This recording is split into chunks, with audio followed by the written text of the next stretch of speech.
Hello, everyone, and thank you for joining us for 360 Feedback Practices Revealed, Insights from the latest benchmark study. I'm going to give everyone a minute to get signed in. While we're waiting to get started, I'll take care of a few housekeeping items and introductions. I'm Jessie Bieringer, Head of Marketing for 3D Group, and I'll be facilitating our session today. Please feel free to ask questions using the chat function throughout the presentation. We'll be answering as many of your questions as we can at the end in a Q&A session. At that time, I'll also be distributing the electronic copy of the study after we cover key data highlights. So joining me to discuss 360 feedback best practice is 3D Group President, Dr. Dale Rose. Dr. Rose is the founder of 3D Group and a nationally recognized expert on talent assessment, leadership development, and 360 feedback. Dr. Rose is a widely published author in academic journals and an author and co-editor of the Handbook of Strategic 360 Feedback. In addition to designing custom 360 feedback systems for clients, Dr. Rose personally coaches leaders in focused post-360 feedback sessions. While he most frequently works at the executive and C-suite level, he's supported leaders at every level from board chair to first-line supervisor. He's also a frequent contributor to publications such as the Wall Street Journal, Financial Times, CEO World, and HR.com. And now I'll hand it over to you, Dale, to get us started. Thank you, Jesse, and thank you all for joining me today to talk about one of my favorite subjects, 360 feedback, and look at kind of what the present state is of practice in our space.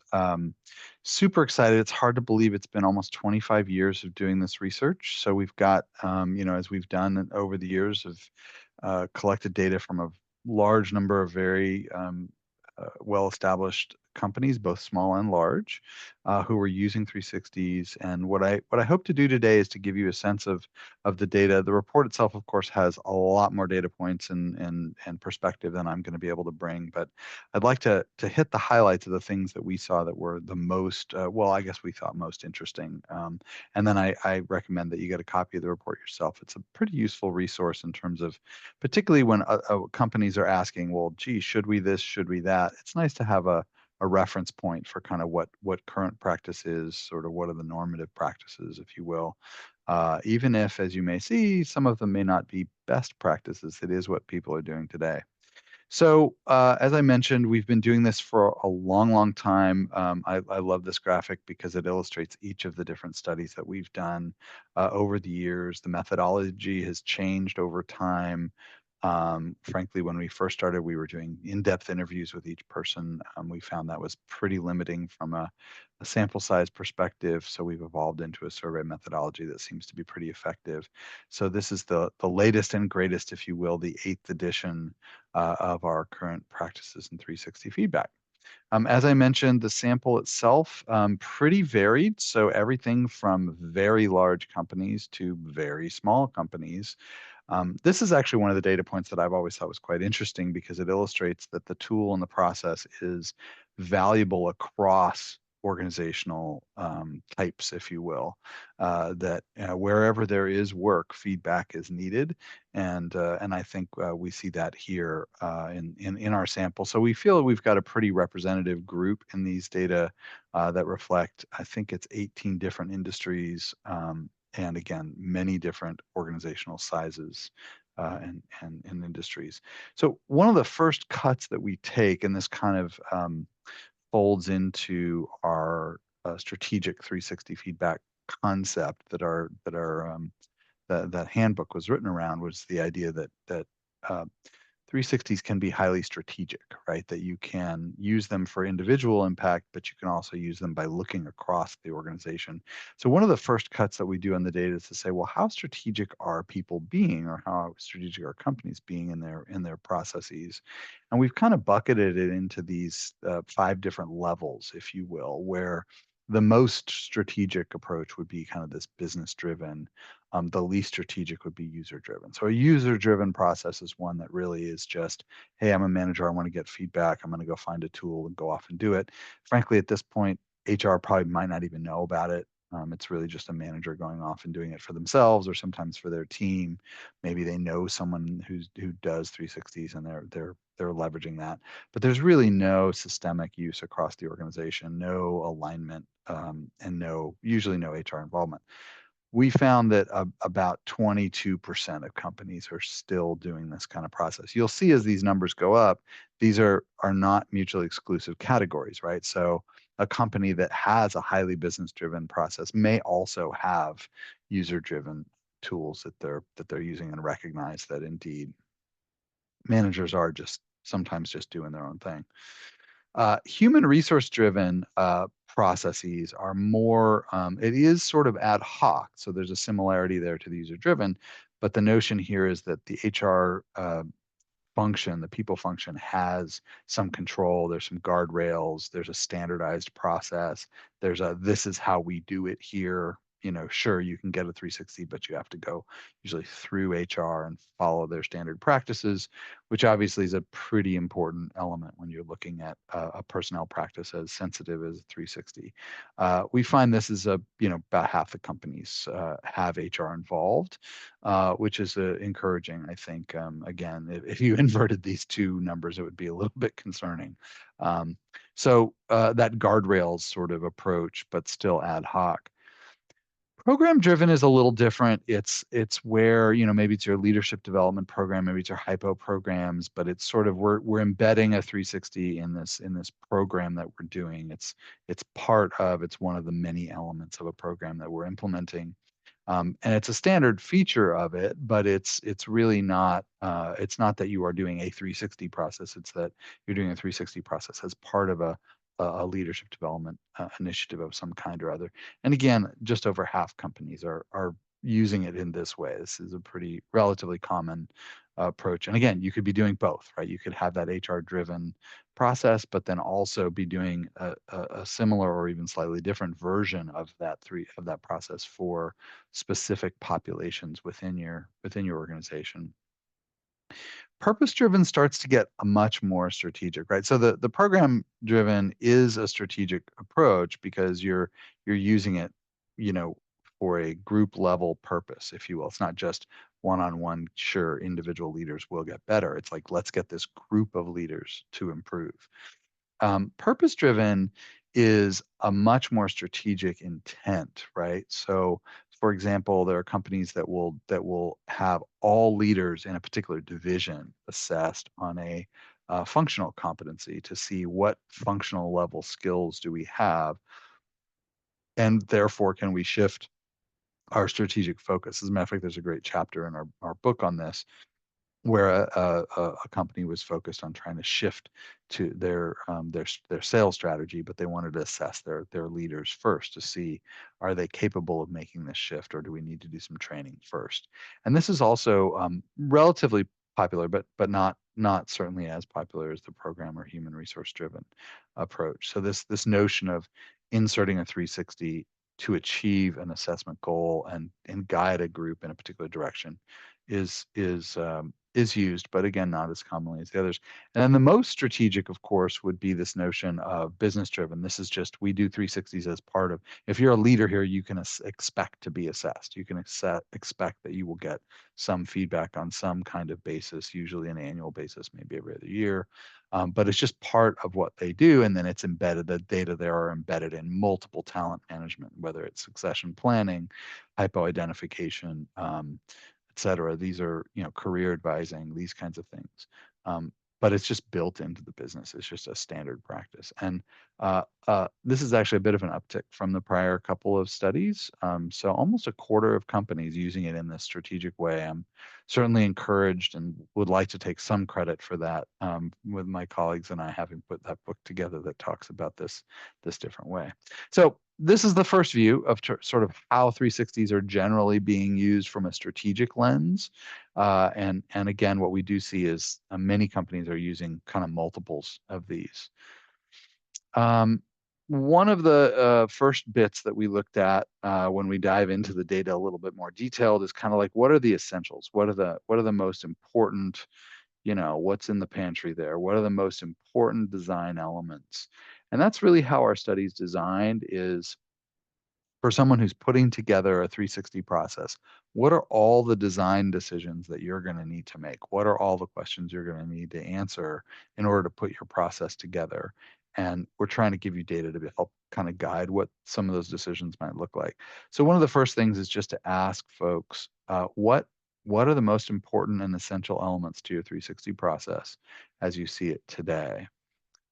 Interestingly, we've got these rank ordered here. You can see the percent of companies on the left, and then just the rank on the right. So including that one-on-one feedback coaching debrief continues to be seen as just an essential part of the design process.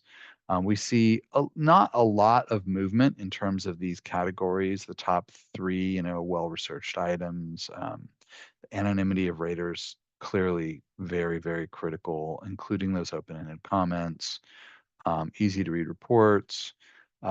So, these are really kind of the top, what people see as the most essential components. And again, not a lot of movement there. I saw or was it the easy to read report seems to have gotten a little bit less important, and then the well-researched survey content has definitely popped up a bit. So encouraged there. Certainly content is one of the pillars. Just think about it simply as if you use really poor content that doesn't apply, nothing you do, no matter how well designed, will it work. So I wouldn't overlook that. The least essential, we didn't ask them what's the least essential, but the ones that showed up as less frequently identified also are pretty consistent. I'm very disappointed by the very last one there, I have to be honest, because again, from a strategic standpoint, you ought to be looking at your group level data. Now, of course, if you're not doing, meaningful groups, if you're just kind of ad hoc doing this, then it doesn't make so much sense. But I do think there's a real opportunity there for companies to be looking at their group-wide data, using it for a variety of different purposes, training needs analysis, um, even evaluating your strategy against the skills that you've got, these kinds of things. So I do think there's an opportunity for growth there. But hey, let's face the reality of where we're at today. It's just not the thing that people are doing the most. Let's see. Formal, yeah, Raider training. I've got a couple colleagues who will be disappointed to see that one down in the lower end. But so this is kind of the split. This is what we see most important to least important from the perspective of those implementing. Now, I mentioned survey content being very important, and I stand by that. So one question, of course, then is who developed the survey content? Is it just off the shelf? You're just buying tools ready-made? Are they custom? Who's doing that work? So we see a pretty even spread across all of these three different options. Committee with just mostly an internal team developing that content. Still, again, about a quarter. Each one of these buckets is about a quarter of the companies. Some are doing internal, with a consultant. So sort of like we're going to do it, but we're going to ask for some advice or tips. And then a 22% off or 23% off the shelf. This was an interesting finding for us because that we saw a huge uptick in the last study in 2022, and where the data were really being collected like late 21. So we were, not. I mean, it was a bit of a bump, obviously, up to 44%. Our take on that actually was that probably it was a COVID effect. It probably was the pandemic where companies were just, didn't have the time, focus, resources to be developing um, content, and so just went with off the shelf for that period of time. It seems to have rebounded back to right about where it was, maybe a little bit higher, but certainly not much higher than its historical average. And then just really working with a consultant to do it also is pretty popular. I did want to point out one thing. This will show up in the report, but it's also going to show up a couple of my slides. So the little salmon colored highlight there, what we've done there is we're actually highlighting the historical, I think about it as the historical winner. So historically, that has been the highest average across. So even if this year it was up or down a little bit, you get a sense of like, oh, that actually has been historically the most common, or the mode, if you will, in terms of usage. So in this case, the most common being an internal team or committee working on the survey content itself. And then another note on content, and this has changed over the years, we've tracked sort of length. length of survey, which has been a hotly debated topic. And what we found was an average of 44 questions. I would say, and I could go on at length here, but in general, you want to think about survey length, you need enough data per competency to have a reliable assessment. So we say a minimum of 3 items per competency, really 4 or 5 is better to get you decent reliability metrics. But, you know, gone are the days of the PDI surveys that are 140 questions. Like that's just not, nobody's going to tolerate that. So there's a reasonable downward pressure in terms of being more efficient, focused on content. It also becomes pretty difficult, as anyone who ever debriefed one of those insanely long surveys, uh, it's really hard for a leader to process 140 behaviors. The 44 most important ones might get you better development. So it seems pretty reasonable. But I would be mindful of that reliability element. So one new question that we asked about, and I've written about this, is this question around what have been referred to, and I'll use the terminology carefully here, what have been referred to as 360 interviews. Um, I've pointed out that really, for a variety of reasons, and I'm happy to send you some content on this, interviews are not 360 feedback. For one thing, they're not, you can't compare groups. You're not comparing how peers see you versus direct reports versus your manager. Understanding that on a very specific behavior and where those differences are is one of the key elements of a 360 process. That's not really happening in interviews. The content coverage is limited. I could go on. But we were interested in, do you use interviews in your process? Like, is this actually a really common, standard practice that actually 360s and what we refer to as stakeholder interviews side by side are essential? In a sense, sort of the way, we looked at the feedback coaching wouldn't necessarily be, but apparently is the most important. So we're thinking, well, gee, are interviews actually that important? And what we find is that they are important for 16% of the companies, but predominantly not a critical element that's included in the process. But they are included, for some folks. I think anyone who's implemented this process across a large organization recognizes, of course, that if you're trying to assess 2,500 employees in a particular division, you're probably not doing interviews for all of them. On the other hand, if you're trying to assess an executive team, they may get that. So there is a little bit of a shift there, I think, in terms of scope and scale, in terms of what's reasonable, but still, so it happens, but it's again more alongside the 360. The other thing we like to look at is, of course, technology. Technology has been an interesting one for years and years and years. Our first studies, we were really focused on, are you using the internet or are you just using paper, which was the norm back 22, 3, 4 years ago. So we do want to take a look at, like, what are those trends? Obviously, it's shifted quite a bit. Now, the internet may be a little bit more just assumed, but there's the question of also, is it, PC only or mobile, and how well does mobile play into it? Clearly, mobile and PC is kind of the standard at this point. Hasn't always been the case, but surprisingly, a quarter of companies really don't necessarily use that mobile device.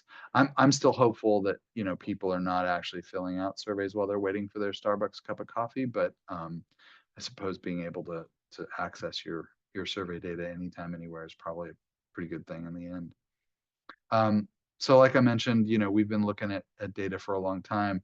Both paper and internet, was almost half the companies back in the day, so to speak. Clearly, that's not the case. The internet killed the paper star, something like that. There's a song on that. I don't know. But interesting here that 1% are still doing paper. Like, paper is not gone. There are workplaces where it's just impractical for whatever reason, to do that. Nicely, paper does have some assets. They do not outweigh the assets that the internet provide, but I think, to me, this is just one of those cautions of, don't assume, and be available and be flexible in terms of the way you implement. Obviously, the vast majority of companies find the internet collection and reporting to be the most efficient and practical. Um, the other emerging technology that we've seen in this space, of course, anyone that's been caught in a death spiral of password misery recognizes that that SSO is a pretty useful way for not having to get lost in that. And so we've been tracking kind of that SSO usage. Are they just entering with an ID and a URL on the vendor's site, or are they actually just using internal intranet with that SSO? And we've seen a pretty steady, pretty decent uptick in that over the last couple years. So I think just that pure external website, I suspect, will continue. Again, not quite like paper, but I would imagine that that will continue to be an option. But the SSO seems to be a growing standard to to deal with some of the cybersecurity questions, but also just the friction of remembering, finding passwords, that kind of thing. So we are seeing a little bit of a growth in that. Hard to say how long, how long that will, or when that will become ubiquitous, but certainly not uncommon, with almost 40% of companies using SSO in some way, shape, or form. Now, of course, as we were putting the survey together, we were thinking, well, we're always looking for like kind of what are some new interesting questions to ask. And I would add in this moment, actually, if there are questions that you would love to see on the next survey, there will be another one. Please feel free to push them to us. We're always looking for those. In this case, we had a couple. The interviews was one, but it would have been silly for us to overlook the hot topic of the day of artificial intelligence. Many folks have asked me, what's the role of artificial intelligence in 360 feedback? How is it going to impact the practice? So, of course, finding out what's currently going on is a useful thing. You can pontificate, and I have some thoughts, but what the current practice is interesting. So, I just on this one, because it is such a hot topic, I'd invite you to just for yourself estimate, like, what do you think the number is going to be? What percentage of companies are using artificial intelligence today as any part of their process?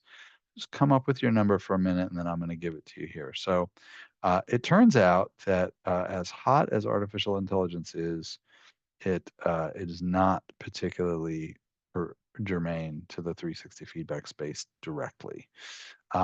So present state, not really there. But of course, we were interested in the 5%. Well, gee, if you're using it, what are you using it for? So when we dive into that little slice of pie, if you will, and extract it out, we find two basic uses for those few companies that are, and they're pretty straightforward. So the first is analyzing group results. We've seen this done particularly with open-ended comments for large sets of data, much like you would do with an employee survey, pretty reasonable. And then to support survey development, which we've seen done as well. I would say the key here is supporting survey development. If you've ever gone in, and of course you can go into ChatGPT and ask it to write you survey items, it can get you a decent start. But it's never going to quite get you the contextualized, specific information that is needed for a leadership model and or for a particular setting. So I think it's not an unreasonable way to kind of come up with different ideas, maybe a different way to say something, a support tool for sure. But having played around with it a little bit, I cannot imagine in the near term anyway, AI producing a fully ready, finished, solid feedback tool. That would be pretty surprising. Now, analyzing group reports, we've seen some pretty good success with this. Again, it's a little bit like those AI pictures you see where you're like, oh, look at that. Oh, wait, it's kind of off a little bit. 7 fingers on the right hand and 4 on the left and stuff like that. So, with group results, I think you do have to, again, have the human mind involved, but we are seeing people plug data in, getting a shortened summary of what those results look like across a large group. Couple of caveats on that one I would throw out there, and I won't dwell too much on this particular data point, but it is an interesting one. If you're certainly if you're using ChatGPT or a non-secure AI platform, they own the data you put in there. So if you're putting, all the open-ended comments on your executive's feedback, guess who owns the feedback for your executive team? Like, that's probably not a good thing to share. So we are actually very, very careful with that. It's in all of our agreements that we do not share data outside the company, and certainly would never attach any names to it. So, that's not the practice that we're involved in, because of those security issues. So I think I would just be very, very cautious in the way that's being done. And then, again, with the two companies or so that are doing that, it'd be interesting to kind of check, see how careful are you being. All right, so AI is not going to kill the video star anytime soon. Development focus continues to be the kind of crux, right? So when we ask the question, how is feedback being used? A lot of different options here. Again, that you can see the historical winner is just development writ large, but not the winner this year, if you will, but still right up in there in the kind of 80, 78%. So there's a lot of data, a lot of numbers in here. I'll kind of break it apart a little bit and say, if you look, really the two big chunks are around development. Some sort of feedback for development is the purpose, for the dominant purpose for most companies. The second chunk, though, is kind of interesting, where if you get into, this next level, these are sort of your more strategic talent decisions, right? So the first bucket, yes, individual development, pretty much ubiquitous. But then there's this other group of folks that are using it for some fairly strategic purposes, around, training, curriculum planning. What do we need our leaders to be developed on? Succession planning, et cetera, and even performance management. So that's less common, but it is there as one chunk. What is the least common is what we'd call sort of tactical talent decisions that are, really a direct pay. If you score X, then you get more of a bump in your pay than if you don't. More or less, and consultants have been advising not to do this for a long, long time. Very difficult to pull off. If anything, that indirect link to promotion could make some sense. But again, it's very difficult. You can't, it's not like you can get a single score on a 360 and have that be accurate. The real value in a 360 is the differences, right? So development clearly wins the day here, but there is a growing trend, I would say, toward sort of that strategic usage, and I think the best and brightest are trying to find those different layers where you can add what else can I do besides individual development, because it's the same data. You don't have to collect the data twice. Now, when we think about what that development looks like, we saw this kind of data point before. It turns out that a really critical component just shows up again and again. It's for 25 years almost. That coaching component really does stand out. So some, year in and year out, we've seen this, that some kind of one-on-one debrief to help someone, boil the data down to what are you going to do with it. I think that's the fundamental piece. Certainly a coach can add perspective. They're going to help with acceptance, very important. They're going to help a little bit with interpretation, but in theory, your report should be clear enough. And these days, it's not, the 360 reports aren't usually rocket science, but a little bit of that neutral party to help someone through, what does this mean? What can you do with it? And where do you go next, rather than just getting lost in the numbers, becomes, I think, really, really valuable. There are other components as well. So development support can look like, encouraging people to meet with their manager, having some sort of a document where they have to actually follow up and go, what is my action plan? What am I going to do with this? Probably my favorite data point here is only 2% give no support, right? So this is the desk drop. Here's your report. Good luck. I'd love that to be zero, but 2%, I'll take it. I think the live training tends to be less pervasive. But again, just the real standout support. If you're going to do kind of one thing, it's going to be that feedback coaching debrief. I would say that the manager is also critical. Anything you can do to get a manager involved in someone's development is going to be helpful. So if you think about that coaching, we got some interesting data on. There's a lot of ways. So one of the challenges with coaching is from a scalable standpoint. I mentioned you got 2,500 leaders in a division. You're trying to assess. It's going to be really hard to give them individual coaches. As a follow up, scaling becomes very, very challenging. So the lot of different ways to slice that pie. But what I would say is that most companies that are trying to scale and integrate this highly valuable support system are considering the concept of internal versus external. So we asked, are your coaches internal or external? And what we found is, about a third of companies are just doing internal. It's only our internal folks. A little more, almost half are doing external only. And of course, there are pros and cons to that. Right? The internals, you've got internal capacity building. That's kind of great. They may have more resources from a internal standpoint where you could go. Uh, it's probably cheaper. I think, if you start looking at salaries versus hourly rates, those kinds of things, it may end up being cheaper. Not as flexible, but cheaper.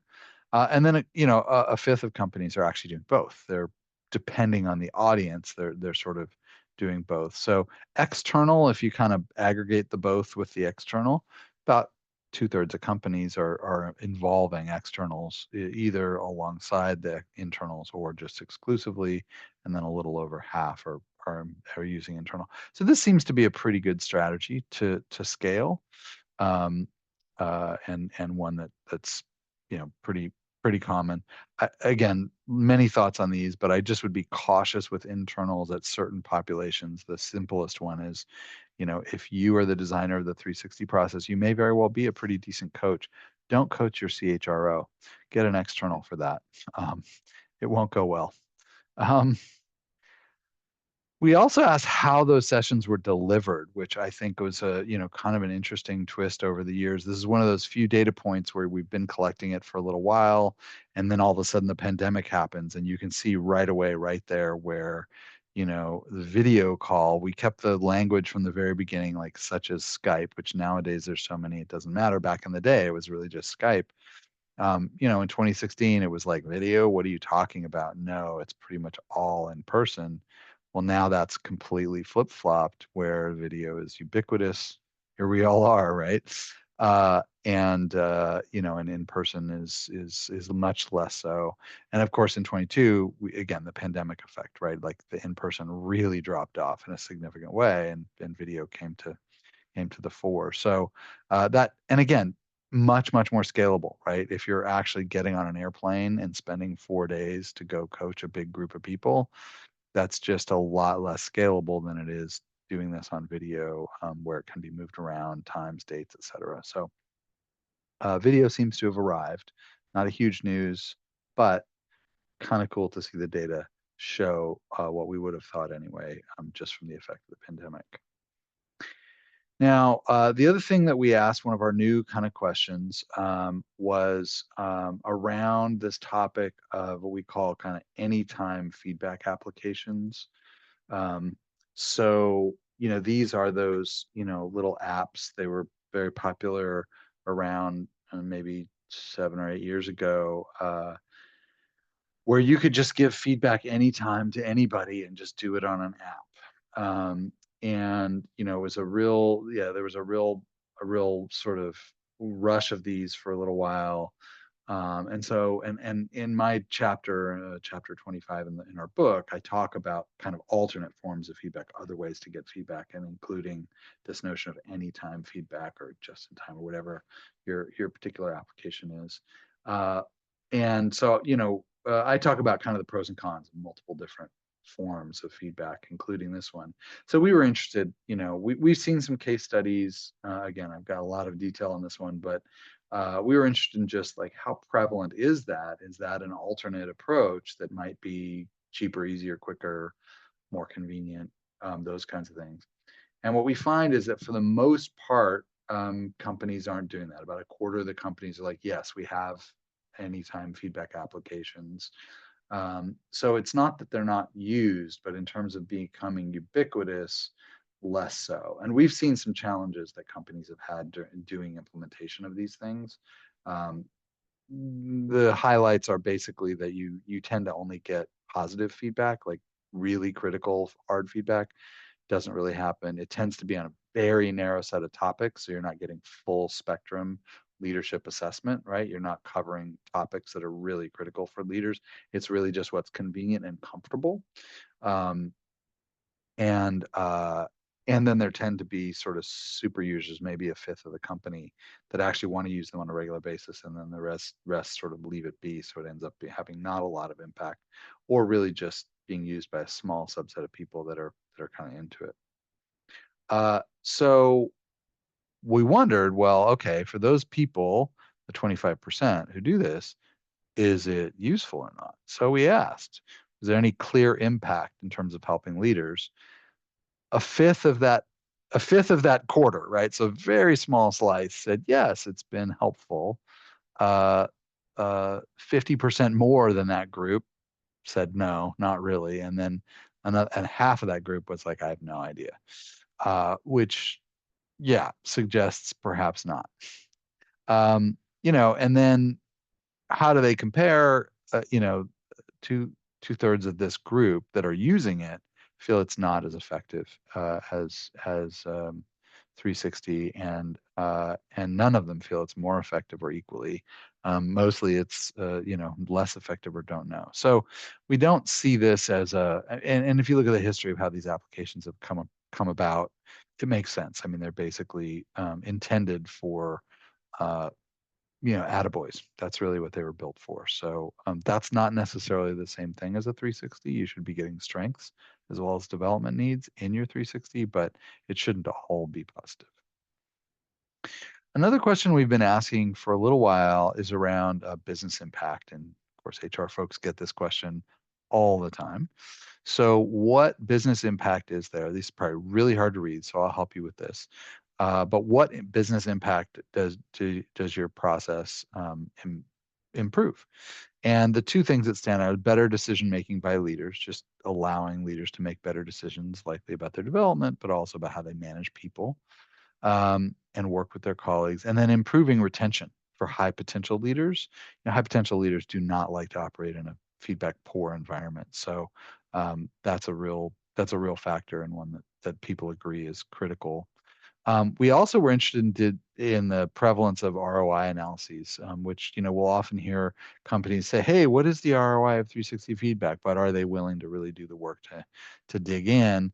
And for the most part, not really. There is this bucket of about 12%, who are have said that they actually have done an ROI analysis, but it's a pretty small group. So we're interested. Well, gee, why not? Like, seems like a pretty common thing people would want. Why haven't you done this? And for the most part, people are not asking for it. Causality is very difficult to prove. And then it's really hard to get financial data that link in a clear way. And then of course there's cost. Right? It just costs a lot to do that. And would you rather put your money into evaluating a program, or do you believe in it enough that you should rather just put that money right into more of the tool, or more coaching, or whatever the thing might be. All right. Senior level support. Who within the organization is supporting this process? Where is it really being driven from? And what we find is that senior leadership are seen largely as very supportive of the tool.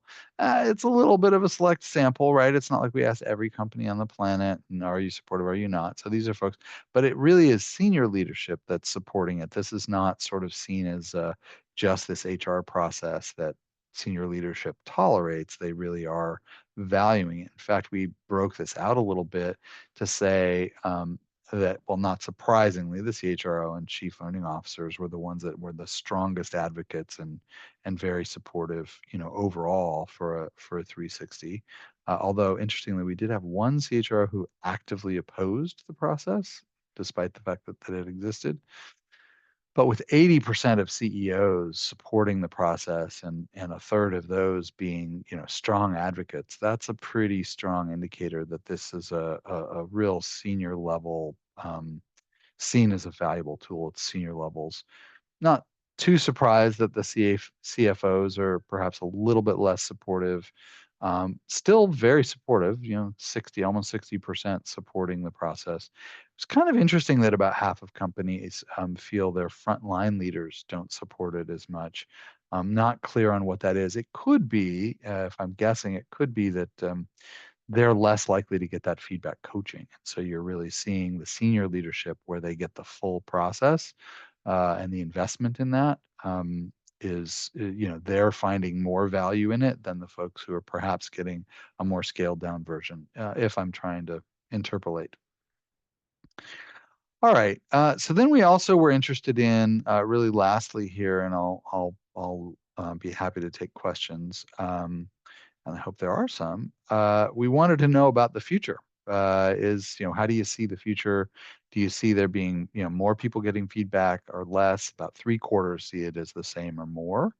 And then the, 20% don't know, only 5% seeing fewer. So we don't see any downward pressure in terms of utilization. And then the same sort of trends show up for budget. A little, much more sort of the same or even more.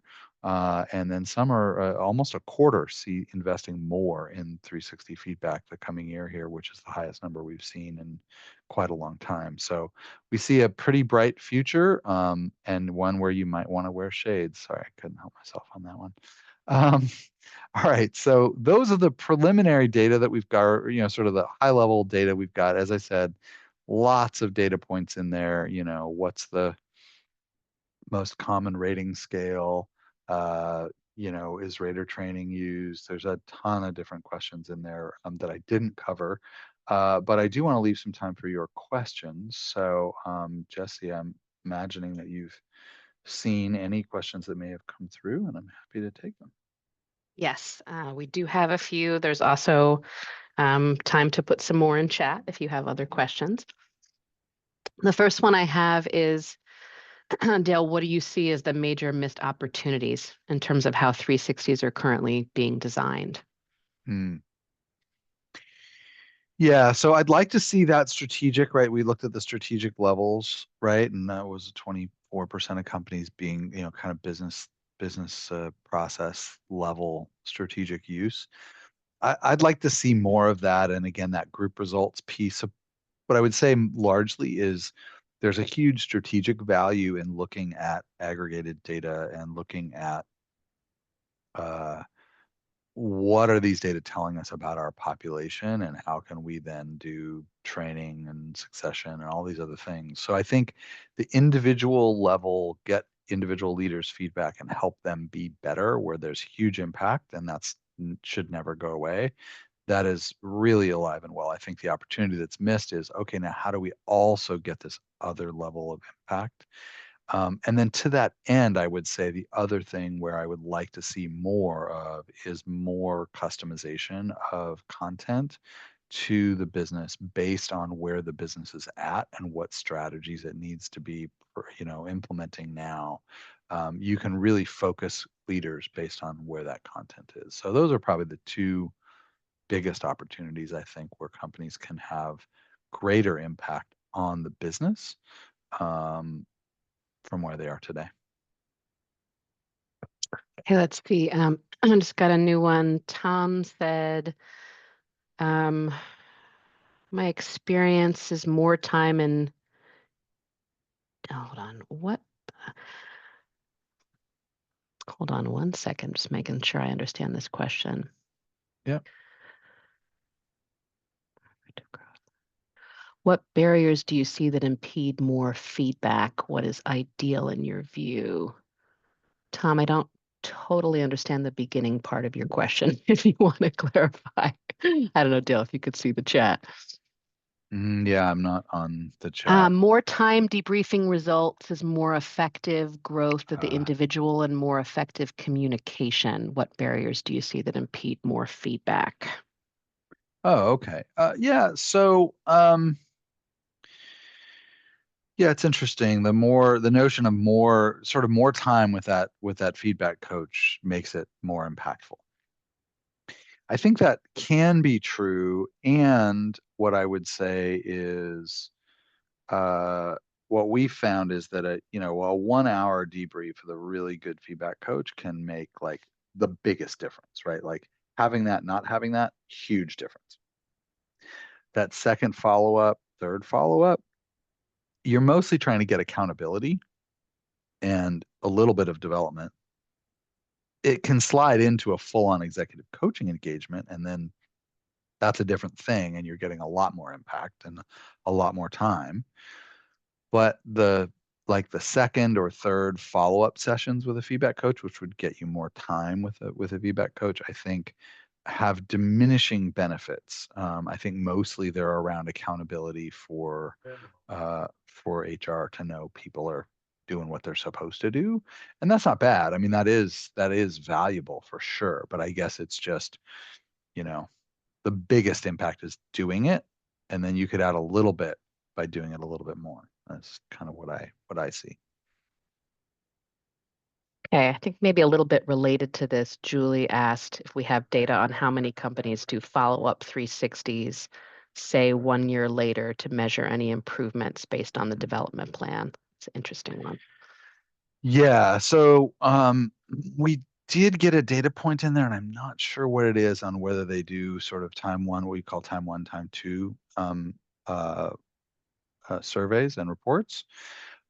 We actually have a white paper on why this is not a good idea and can result in a lot of poor conclusions based on bad measurement. Um, it's there's 7 data points. There are 7 points that we hit on kind of why this is problematic. It sort of seems logical, but there are things just to kind of hit a couple of them, like rater effects are huge. You've got really kind of a small sample. It might be the average, I think it's 12 and a half surveys across a long time, whatever. So if you have 12 and a half surveys and let's say 3 of the raters are different from time one to time two, that's a huge impact on your outcome. So just the rater effect can totally change the result. And so then you're interpreting something that's really not whether the person changed or not. It's just your raters changed. And so the observation changed a little bit. So it's really important to understand who the feedback providers are. I advocate actually for listing the people who responded to the survey so that, for example, when I look at, oh, look, my direct reports responded and I only got all of my superstars responding. I guess that's why I got such high scores. Or, oh, only the 4 people that I've put on a PIP have responded. Maybe that explains why they're frustrated with my lack of delegation, right? Like it just changes your interpretation knowing who provided the feedback massively. It's a basic tenet of any sort of research paradigm, which is know your sample. So I think knowing that is really critical. And the time one, time two, I don't recall it being super prevalent. Again, I'm quite confident in the report, but I don't recall it being super common.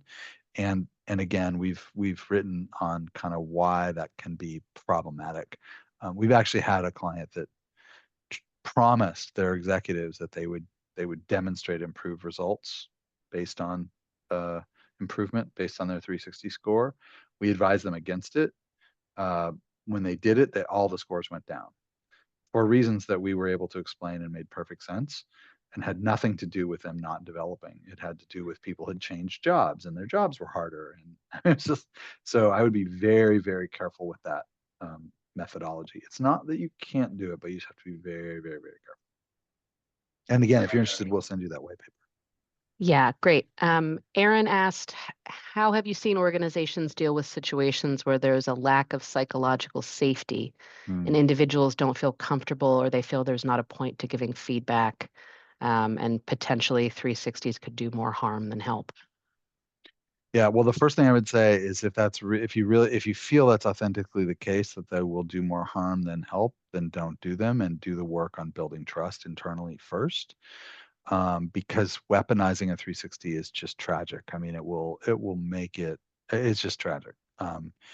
And the second thing I would say is we have seen organizations where psychological safety was a question, and where there was doubt. It wasn't quite to the point of toxicity or like rigidness, but it was like, yeah, we're not so sure. And you can do things, and a 360 is really built well for exactly this scenario where you can do things to make sure that you address that concern with people and and assure them of the anonymity of the process. You can take steps to prevent leaders from figuring out who said what, and you can design a process that will ease people into trusting that process. I actually just wrote up a case study about a client we worked with for, I think it was 14 years. And the very first year when we introduced it to the group, somebody in the back was like, "Oh, this is what they're going to do right before they fire you." So there's exactly the scenario you're talking about. We just openly confronted it. Oh, hey, bring that up. Let's talk about it in the group. Like, okay, why is that not what's going to happen? The individual leader at the front of that, the team leader there said, like, that is absolutely not what we're doing. Nobody's getting fired based on their 360 results. Absolutely will not happen. But we were open about it. We didn't like try to hide it. So it's a tricky one though. It's a tricky process, and it's going to be different based on your own circumstance, how you design that process so people do feel safe. What I would say, and that case study is a good example, is after like the second or third year of implementing, where it's like, oh, actually people just got a lot of growth out of that. And we had some really good constructive conversations, and there was no, vindictiveness, and there was no retribution. Then they start really using it well, and then it can really start repairing a culture very quickly. But it sometimes does take that first, second time of building trust. Wendy said, often we don't see a lot of variability when we look at group level aggregate data. How can we know if a 4.2 versus a 4.3 is a meaningful difference? Yep, group level data can be frustrating that way. I think you can look at it. You can look at it at highs and lows, right? So our lower scores are in this zone, our higher scores are in this zone. So whether it's statistically or whatever different is maybe less material than this is the stuff that's emerging.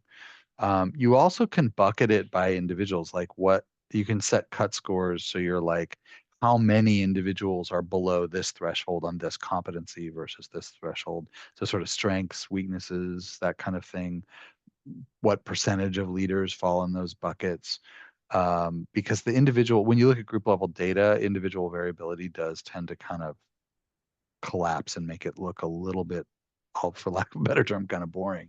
Um, but we do see often trends where we were actually just presenting a thing to a client yesterday that, where it's like, oh yeah, this is the thing that is the issue for us.